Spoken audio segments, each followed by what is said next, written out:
got a pork roast. As you can see, it's soaking in some brine. I use some of the Himalayan pink salt, some applewood rub, and some garlic powder. And I mixed it in some water, and then I put a roast in there, and it is in a gallon Ziploc baggie. But if you squeeze out all the air, that way you keep the liquid all over the roast. And I've had it soaking for a couple hours. That way you want the salt so it helps it absorb into the meat. I am going to put that on my barbecue with the briquettes. I got two barbecues, a gas and a briquette one. I'm going to put it on the briquettes, and I will put some applewood on it to slowly smoke this. And I will leave it out there for a couple hours before I bring it in and finish it off in the oven. So, I've never done this before, so we are going to give this a try and see how this turns out. Alright, I'm going to go start my barbecue. Alrighty, coals are hot. Got water on there for moisture. And I got some applewood pellets. And we are going to sprinkle those. Ooh, those coals are hot. Down on the coals like that. And I put maybe half a cup on there. You can see it's already starting to smoke pretty good now.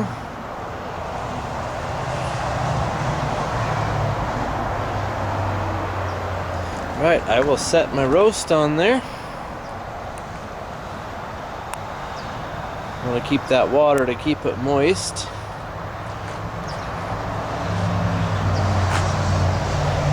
Some of the wood pellets you put on there will catch on fire. As you can see, there's some flame picking up.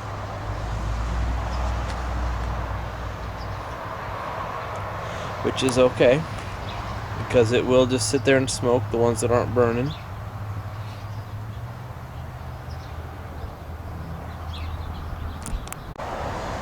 Alrighty. Woo. That's from the wood I just put on there. I set the meat on there. It's right there. And there is no more fire. But it is very, very smoky. I closed the vent on the top up there to hold as much smoke in as possible, and that slows down the charcoal from burning, because you don't want too much heat.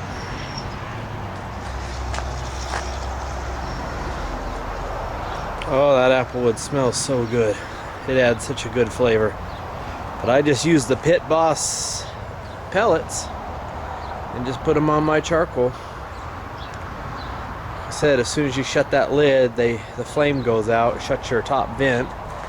So only a little bit escapes around there, and the front vent's on there half open. So that way it burns nice and slow, doesn't get too hot, and smokes like crazy.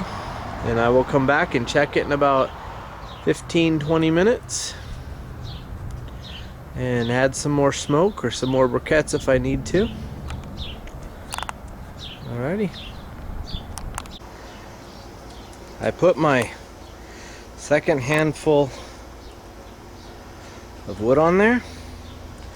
It's been about 35 minutes. And I put a couple handfuls of briquettes on top of those other briquettes so I can keep the heat going. The meat is getting a brownish tint to it. Alright, get that lid closed, keep that heat in there.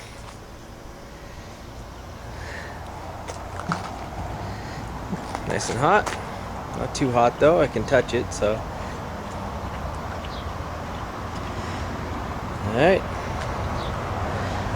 This is one of those things that takes time.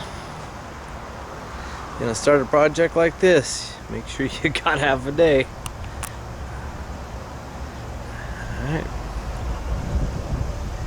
Be back in a little bit. Alright, it's smoking pretty good still. I am going to get a baster and take some of that water. I put the water pan underneath of it so when it drips, it goes into the pan down there underneath. And that way I can use that to baste the roast every 10 minutes or 15 minutes or so. I know some people want to see the whole process, but here's what I did. I had it in there for a little over 2 hours. Had it over the drip pan. I would keep basting it with the liquid that was dripping off. Then I wrapped it in aluminum foil, put about 3 tablespoons of butter in there, a little bit of brown sugar, a little bit of honey, and a sprinkle of salt across there for a glaze. And then I wrapped it up tight with aluminum foil, and now I stuck it back on the barbecue. And now I'm going to leave it there for about an hour and a half. Still got lots of coals going on. Don't need to add any more smoke now because it ain't going to go through the aluminum. But we'll just let it sit and cook for a while.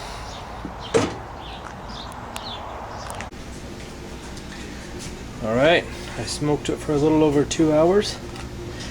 And then I wrapped it in aluminum foil, put some brown sugar on it, a little bit of salt and honey,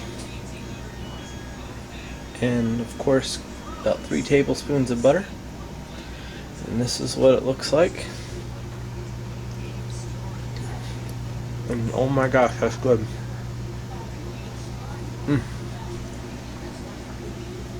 Delicious.